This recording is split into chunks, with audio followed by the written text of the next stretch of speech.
अब आप ये देखिए कि सिंध से गिरफ्तारियां हुई हैं और doctor Mahrang Baloch already she is in jail, और अब सिमी दीन बलोच जो हैं, जो कि उसके बाद महरंग बलोच का ये जो कैंपेन है वो लेकर चल रही थी, क्योंकि जब महरंग बलोच की गिरफ्तारी हुई तो उसके बाद उन्होंने महरंग बलोच के एक्स अकाउंट पर आकर ये बताया कि अब इसको मैं चलाऊंगी जब तक कि महरंग वापस नहीं आती। तो फिर उन्होंने उसको संभाल लिया, लेकिन उसके बाद जब वो सिंध में जहां पर ये हो रहा था धरना, वहां पर उनको गिरफ्तार कर लिया गया और बहुत बुरे तरीके से गिरफ्तार किया गया। हम इसको कंडेम करते हैं।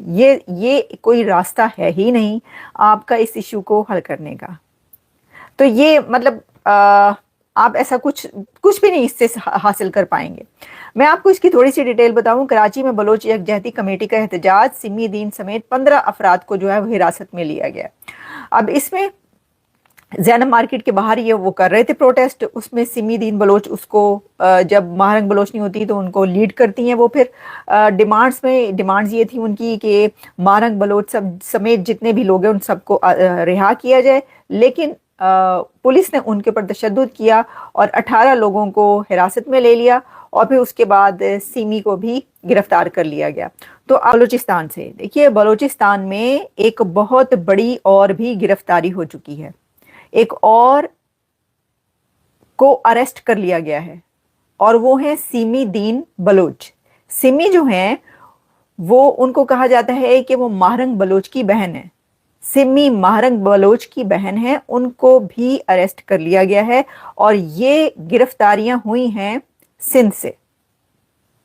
सबसे ज्यादा अफसोस की बात यह है कि सिंध से ये गिरफ्तारियां हुई हैं। वो प्रोटेस्ट हो रहा था, वो वहां पर जो धरना हो रहा था, जो वहां पर बलोच एक्टिविस्ट मौजूद थे और बड़ी तादाद में लड़कियां, खवातीन, महिलाएं थी वहां पर, बलोच महिलाएं।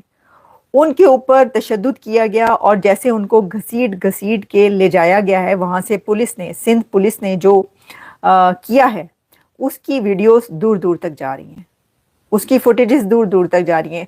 तो हैरानी की बात और अफसोस की बात यह है कि सिंध, जिसको प्रोग्रेसिव एक धरती कहा जाता है, या वहां पर जब डॉक्टर शाहनवाज का कत्ल हुआ था ब्लास्फेमी के इल्ज़ाम लगाकर, जो एक मजहबी शिद्दत पसंदी का, उस वक्त बड़ी हैरानी इसलिए हुई थी सबको कि सिंध में ऐसा नहीं होता, पंजाब में ये वाले कत्ल होते हैं। लेकिन ठीक है, क्या दिया बांग्लादेश को? अमूमन ये सुनने में आता है कि पाकिस्तान ने बांग्लादेश के साथ बहुत ही ज्यादतियां की हुई हैं, दैट्स व्हाई बांग्लादेश का रुझान भारत की तरफ नजर आता है। बांग्लादेश के साथ देखें, वो एक हिस्ट्री है, वो एक बहुत बड़ी हिस्ट्री है जहाँ पे ज्यादतियां भी हुई हैं उनके साथ। डेफिनेटली ये नहीं है, हम नहीं कहते कि छुपा नहीं सकते। वहाँ पे हमारी हम कह सकते हैं कि उस वक्त की जो हमारी फोर्सेस थी, हमारे जो जनरल्स थे, उनकी भी गलतियां थी, जो उसके बाद पॉलिटिशियंस थे उनकी भी गलतियां थी। तो अब देखें, अब हम कहते हैं ना, जुल्फ़िकार अली भुट्टो ने जी कहा कि उधर तुम इधर हम, ऐसा ये हमें बताया जाता है, लेकिन उसकी एक और भी दूसरी साइड भी आप देख लेना। जुल्फ़िकार अली भुट्टो ने कहा था मुजीबुर रहमान को, जब वो लंदन में था, उसको कहा था कि आप आ जाएं, आप हुकूमत ले लें, ठीक है, जो आप ये टर्म है ये पूरी करें, उसके बाद देखेंगे। उसने कहा नहीं जी, वो जैसे ही आया वो सीधा यहाँ पे पाकिस्तान में नहीं आया, वो इंडिया में गया। वहाँ से उसने ऐलान किया जी इधर आप उधर हम, और हम जो है ना आपसे आज़ादी चाहते हैं। उसके बाद फिर मसले मसाइल बढ़ते गए, फिर 71 हो गया। तो उसके बाद हमारी वहाँ पे आर्मी जाके फंस गई, आर्मी के हमारे मसाइल बन गए। फिर जुल्फ़िकार अली भुट्टो ने एक डिप्लोमेटिक तरीके के साथ हमारी आर्मी, जो हमारे सोल्जर्स थे, उनको वापस लेकर आए, हमारी ज़मीन नहीं दी, ठीक है। उसी दौरान जब 71 का वाकया हुआ था तो हमारे जीबी के काफ़ी सारे जो डिस्ट्रिक्ट्स हैं वो इंडिया ने वहाँ पे फौज चढ़ा के वो हमसे ले लिए। चीफ ऑफ आर्मी स्टाफ है वकारुर रहमान, वो बेसिकली ये चाहते हैं कि हम उनको हटा दें और जो बांग्लादेश की गवर्नमेंट है वो स्टेबल रहे। तो प्रोबेबली इंडिया ये कह रहा है कि बांग्लादेश के अंदर पाकिस्तान की ISI का बहुत ज़्यादा हाथ दिखाई दे रहा है, उनके जनरल्स का बहुत ज़्यादा हाथ दिखाई दे रहा है। तो सर, आप क्या कहना चाहते हैं कि अगर तीनों खित्तों की बात की जाए, इंडिया, पाकिस्तान, बांग्लादेश, ये आपस में कनेक्टेड हैं, लेकिन इनके अंदर पीस नज़र नहीं आ रहा, what is the reason? And Bangladesh के अगर यूनेस्को को हटा दिया जाता है तो कितनी आपको पीसफुल स्टेबिलिटी नज़र आने वाली है? देखिए, मैं तो ये कहूँगा कि जो भी इस वक्त बांग्लादेश में गवर्नमेंट चल रही है या जो हालात हुए हैं, अगर पाकिस्तान के पॉइंट ऑफ व्यू से देखें तो बहुत, मेरा ख्याल है कि अच्छा हो रहा है जो हो रहा है। क्योंकि अगर आप देखें कि पिछले कोई 3 डिकेड से इंडियन इन्फ्लुएंस बहुत ज़्यादा था, ठीक है। और उसकी वजह से अगर आप देखें तो पाकिस्तान को एक जो उनकी गवर्नमेंट या उनके अवाम वो इस तरह से पोर्ट्रे करते थे कि जैसे कोई शायद हम कोई दुश्मन मुल्क हो। लेकिन अभी जो प्रेजेंट रिजीम है उसमें अगर देखें तो वो एक प्रो पाकिस्तानी सेंटिमेंट भी रखते हैं। प्लस ये कि वो जो अनड्यू इन्फ्लुएंस था इंडिया का वो बहुत ज़्यादा इस करंट रिजीम में ख़त्म हुआ है। तो मेरे पॉइंट ऑफ व्यू से तो ये ठीक है। जहाँ तक इंस्टेबिलिटी की बात है तो ये ख़िता तकरीबन एक जैसा ही है। हालात इंडिया के, पाकिस्तान के, बांग्लादेश के एक जैसे ही हैं। इन्फ्लुएंस बहुत ज़्यादा है, इस्टेब्लिशमेंट का बहुत ज़्यादा इन्फ्लुएंस है। जय हिंद दोस्तों, जैसा कि आप सबको पता है कि पाकिस्तान में मेहरान बलोच को गिरफ्तार करके जेल के अंदर डाल दिया गया है और अभी तक उसका ये भी पता नहीं कि वो किस जेल में है। दरअसल बलूच आंदोलन इतना तेज़ हो चुका है कि पाकिस्तान की सेना के पैर उखड़ गए हैं और पाकिस्तान की सेना को समझ नहीं आ रहा कि करे तो क्या करे। अब पाकिस्तानी सेना के जुल्म सारी दुनिया के सामने आ रहे हैं और बलूचों ने ये बीड़ा उठा लिया है कि वो चुप नहीं बैठेंगे और कार्रवाई करेंगे। इस बात को लेकर अब पाकिस्तान में हड़कंप मच गया है। पाकिस्तानी जहां सऊदी अरब से सहायता मांग रहे हैं और उन देशों में जाकर हाथ फैला रहे हैं कि कुछ मिले और उसके खिलाफ़ कार्रवाई करे। दरअसल पाकिस्तानी सेना का मन बना लिया है कि बलूचों के खिलाफ़ कार्रवाई करेंगे, लेकिन ये सभी को पता है कि वे बलूचों के खिलाफ़ क्या कार्रवाई करते हैं। उसमें वे आम जनता को ही मार डालते हैं, जबकि आतंकी और अन्य लोग उनसे दूर ही रहते हैं। अब पाकिस्तान अपना किया ही भुगत रहा है। सारी दुनिया जानती है कि पाकिस्तान ने जिस तरह आतंक को पाला और दूसरे देशों में सप्लाई किया, इस बात से अब सारी दुनिया वाकिफ़ है। इसीलिए पाकिस्तान को कोई मदद भी नहीं मिल रही है। जिस तरह मेहरान बलोच को गिरफ्तार करके जेल में डाल दिया गया है, ये पाकिस्तान की पुरानी आदत है और मेहरान बलोच वो कार्य करता है जिसको देखकर सारा बलोच आंदोलित होता है। इसी बात को लेकर अब दुनिया कह रही है कि पाकिस्तान का भला नहीं होने वाला, क्योंकि पाकिस्तान की सेना जिस तरह पाकिस्तान पर काबिज है और जिस तरह वो वहाँ पर कार्रवाई करती है, उसी का नतीजा पाकिस्तान को भुगतना पड़ेगा। पाकिस्तान के मुल्ला मौलवी भी इस बात को मान चुके हैं कि बलूचिस्तान अब पाकिस्तान का नहीं रहने वाला और पूरे बलूचिस्तान पर बलूचों का ही कब्ज़ा है, जबकि वहाँ पर पाकिस्तानी आर्मी जा भी नहीं सकती। अभी पिछले दिनों हुई घटना के बाद तो ये साबित हो गया है कि पाकिस्तान का वहाँ पर कुछ भी नहीं है। दरअसल बलूचों ने ये ठान लिया है कि वे पाकिस्तान से अब अपना हिसाब करेंगे और उन्होंने अपनी कार्रवाइयों में तेज़ी ला दी है। मेहरान बलोच को गिरफ्तार कर तो लिया गया है, लेकिन बलूचिस्तान में जिस तरह इसका गुस्सा फूटा वो दुनिया में देखने लायक है। वहीं दूसरी तरफ बांग्लादेश को लेकर भी ये बातें शुरू हो गई है कि वहाँ की सेना बगावत पर उतर आई है। दरअसल बांग्लादेश में सेना के साथ अभी कुछ होने वाला था, इससे पहले ही सेना अध्यक्ष ने ये बात जांच ली और अभी सेना का विद्रोह हो सकता है। दरअसल बांग्लादेश में ये षड्यंत्र चल रहा था कि सेना अध्यक्ष के खिलाफ कार्रवाई की जाए। सेना अध्यक्ष जो कि शेख हसीना के नज़दीकी माने जाते हैं, उन पर कार्रवाई करने का प्लान मोहम्मद यूनुस सरकार बना रही थी। अब मोहम्मद यूनुस सरकार का ही भविष्य खतरे में नज़र आता है और सेना अध्यक्ष ने ये बात जांच ली और अब बांग्लादेश के हालात उससे भी ख़राब होने जा रहे हैं। दरअसल सेना अध्यक्ष ने तय कर लिया है कि अब वो इंटरफेयर करेंगे और मोहम्मद यूनुस की सरकार को उखाड़ फेंकेंगे। बांग्लादेश में इसको लेकर काफ़ी हलचल मची हुई है। मोहम्मद यूनुस जो खुद एक प्यादा है, उसने अब आते ही भारत के ख़िलाफ़ जिस तरह कार्रवाई की, उसको लेकर भी असंतोष काफ़ी ज़्यादा है। अब वहाँ पर कट्टरपंथियों का राज है और कट्टरपंथी अपनी ही चलाना चाह रहे हैं, लेकिन ये चलने वाला ज़्यादा देर नहीं दिखता। अब सेना का हस्तक्षेप होने की पूरी उम्मीद बढ़ गई है। सेना या तो वहाँ पर मार्शल लॉ लगाएगी या फिर वहाँ पर कंट्रोल कर लेगी। इस बात को लेकर मोहम्मद यूनुस को भी अब कुछ दिखाई नहीं दे रहा। वहीं पाकिस्तान का हस्तक्षेप भी बांग्लादेश में बढ़ता जा रहा है। इस बात को भी बांग्लादेशी जानते हैं और वो ये नहीं चाहते कि बांग्लादेश में पाकिस्तान का हस्तक्षेप बढ़े। उनको पता है कि भारत ही वो देश है जो उनकी मदद कर सकता है, लेकिन मोहम्मद यूनुस के सिर पर तो सवार है कि वो पाकिस्तान के साथ ही दोस्ती करना चाहते हैं। अभी बांग्लादेश में चावल की इतनी कमी हो गई है कि भारत ही वो पूर्ति कर सकता है, जाकि कोई कोई नहीं, तो ऐसे समय में हालात इतने ख़राब हो गए हैं कि अब वहाँ पर मार्शल लॉ कभी भी लग सकता है। इस बात को लेकर सारा मीडिया भी जिक्र कर रहा है और मोहम्मद यूनुस का भविष्य क्या होगा ये सभी को पता है। मोहम्मद यूनुस का वो टाइम आ चुका है जब वो ख़त्म होने के कगार पर पहुंच गया है। अब देखना होगा कि कितने दिन इसकी सरकार चलती है। अभी ज़्यादा दिन नहीं होंगे ऐसा लग रहा है, क्योंकि ऐसी स्थितियां बांग्लादेश में बन गई है कि वहां पर सेना का हस्तक्षेप होने की पूरी उम्मीद है और सेना ही अपने हाथ में कमान लेने वाली है। ये बात अब निश्चित हो चुकी है और कभी भी ये हो सकता है। इसी को लेकर पाक मीडिया और भारतीय मीडिया भी जिक्र कर रहा है। बांग्लादेश के हालात आज इतने ख़राब हो चुके हैं कि वहाँ पर जनता के पास खाने पीने को भी कुछ नहीं है और दिन पर दिन उसकी अर्थव्यवस्था गिरती जा रही है। अब ये कपड़ा उद्योग में हुए नुकसान को भरपाई मोहम्मद यूनुस नहीं कर सकता, उसको भारत की ज़रूरत पड़ेगी और भारत मोहम्मद यूनुस को शायद ही कोई मदद दे। भारत ने अभी चावल की मदद दी है, वो सिर्फ इसलिए है कि बांग्लादेश की जनता का भला चाहता है, ना कि मोहम्मद यूनुस का। अब मोहम्मद यूनुस को भी अपने दिन नज़दीक दिखाई दे रहे हैं। ऐसे में वो पाकिस्तान की गोद में बैठने की कोशिश कर रहा है और पाकिस्तान का इतनी दूरी है कि पाकिस्तान उसकी कुछ खास मदद नहीं कर सकता। अब शेख हसीना की पार्टी भी बांग्लादेश में अपना पूरा जोर लगा रही है और वो दोबारा से शेख हसीना को सत्ता में लाने की कार्रवाई कर रही है।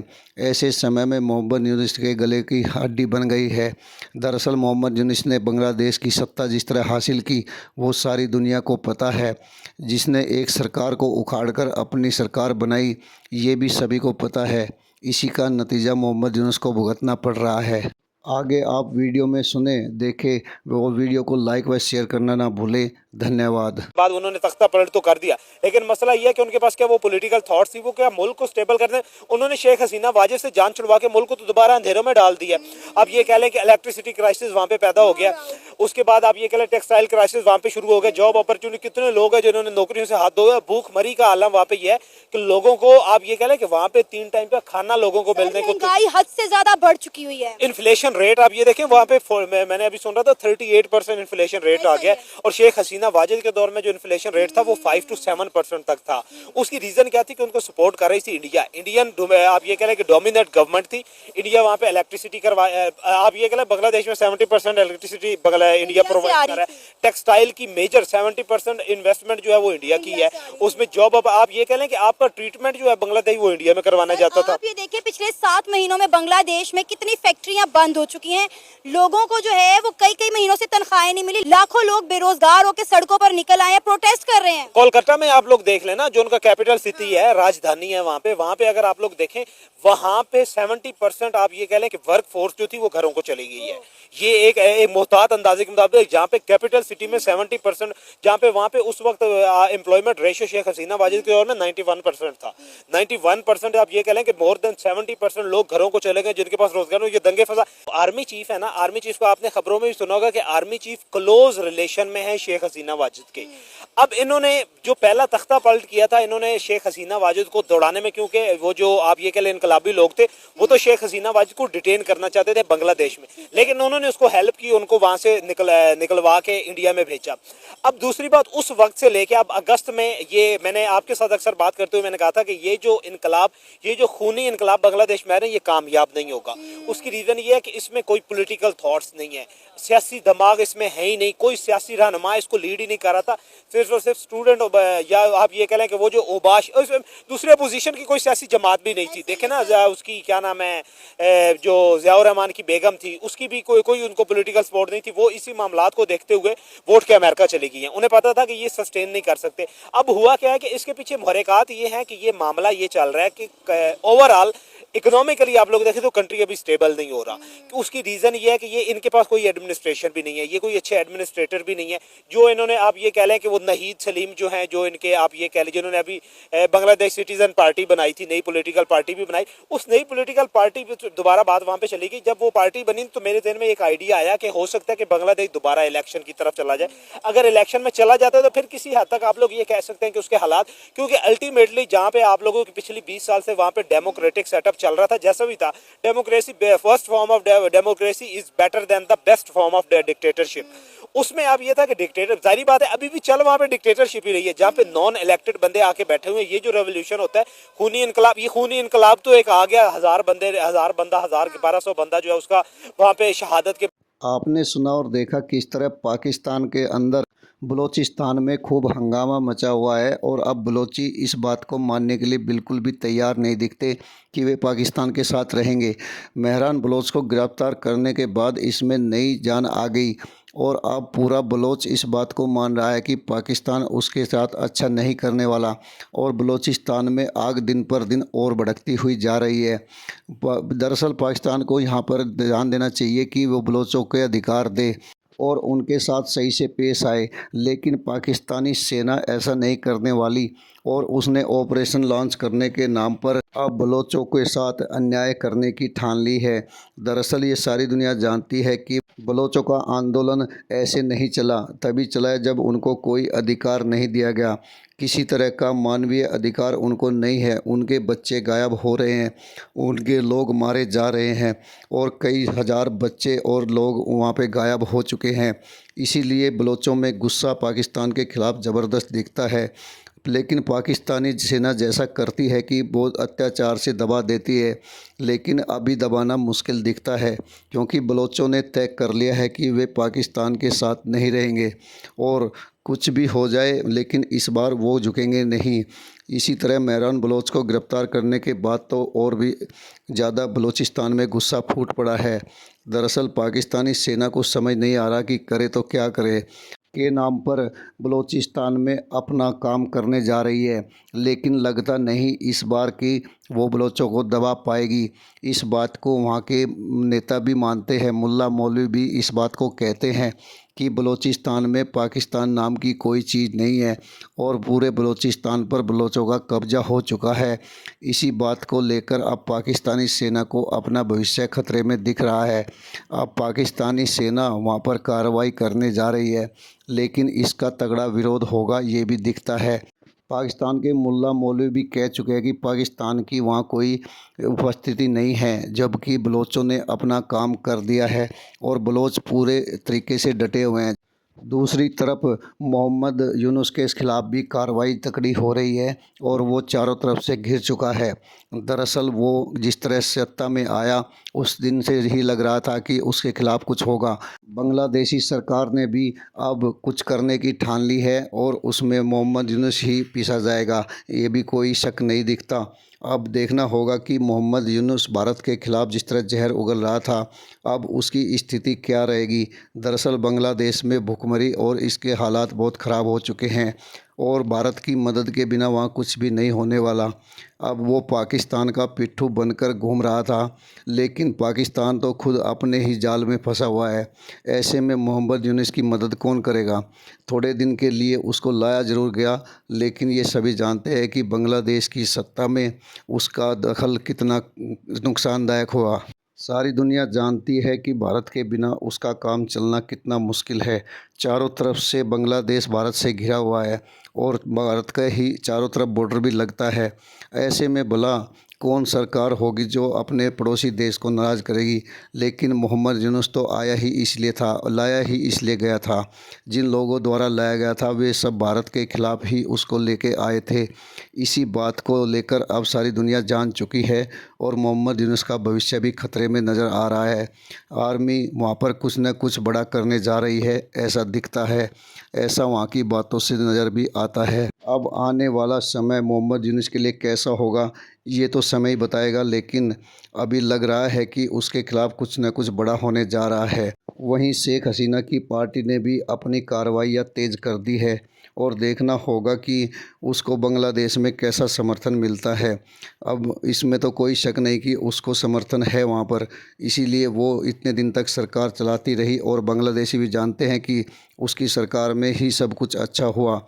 अब बांग्लादेश की गिरती अर्थव्यवस्था को संभालने के लिए मोहम्मद यूनुस के बस की बात नहीं दिखती। वीडियो को लाइक व शेयर करने के लिए आप सभी का धन्यवाद। जय हिंद, जय भारत।